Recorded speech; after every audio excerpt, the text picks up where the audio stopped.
তুমি নরম ফুলের গান, তুমি গরম ভাতের ভাব। মায়ের ভালোবাসা। তালের সিজন আসছে তো, সবসময় তালের সিজনের সময় হচ্ছে আম্মু তালের পিঠা বানাই। আমরা সবসময় গরম গরম বসে, সামনে বসে হচ্ছে চুলা থেকে আইনা জাস্ট দেয়, আমরা ওরকম গরম গরম খাই। তো এবার হচ্ছে বসে আছে আম্মু না খেয়ে, আম্মু তালের পিঠা খায় নাই, বসে আছে হচ্ছে আমি গেলে তালের পিঠা খাবে। আমার বড় দুই বোনকেও ওরকম বলছে যে আচ্ছা থাক, রিধি আসুক, রিধি আসলে একসাথে খাবো। তো আমি যে কোনো কোনো কিছু কারণে হচ্ছে ব্যস্ততার কারণে যেতে পারতেছি না। তো যাইতে পারতেছি না বলে এখন তালের সিজন চলে যাচ্ছে, তালের পিঠা এখন না খেলে নাকি স্বাদ পাবো না। তাই হচ্ছে বলছে তুমি আসলে আবার বানাবো, এখন হচ্ছে আমি তোমার জন্য পাঠাই, তুমি ওগুলা খাও। তাই হচ্ছে এক বক্স তালের পিঠা, মানে তালের বড়া, আমাদের বাসায় এটাকে তালের বড়া বলে, তালের বড়া বানায় পাঠাইছে।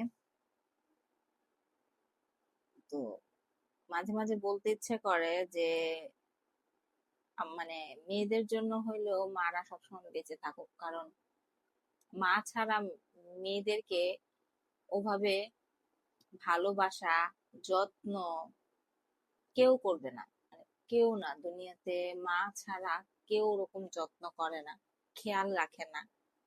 মেয়ে কি খাইলো কি খাইলো না, মেয়ে কি করলো করলো না, মেয়ের কি পছন্দ অপছন্দ। একজন যে বাবা, বাবাও কিন্তু অনেক ভালোবাসে একটা সন্তানকে, মেয়েকে, কিন্তু সব খেয়াল রাখতে পারে না বাবারা, কিন্তু একজন মা কিন্তু সন্তানদের সবকিছু খেয়াল রাখে। স্পেশালি মেয়েদের, মেয়েদের যখন বিয়ে হয়ে যায়, শ্বশুর বাড়িতে চলে আসে, একটা মেয়ে কিন্তু সব থেকে বেশি তার মাকে মিস করে। মার হাতের রান্না, মার সাথে গল্প।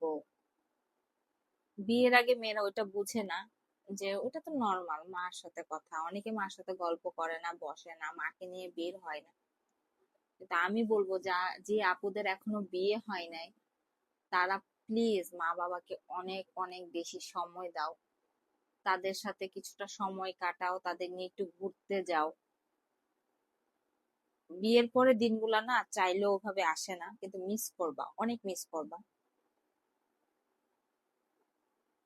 মানে এই তালের বড়াটার জন্য খারাপ লাগছে এই জন্য, আগে তালের বড়াটা যখন চুলার সামনে বসে, চুলার সামনে কি আম্মু রান্নাঘর থেকে মানে আমাদের রুমে এনে দিত, তো ওইটাই মচমচ থাকতো। আর এখন নরম খাচ্ছি, তাও স্বাদ লাগতেছে এটাতে।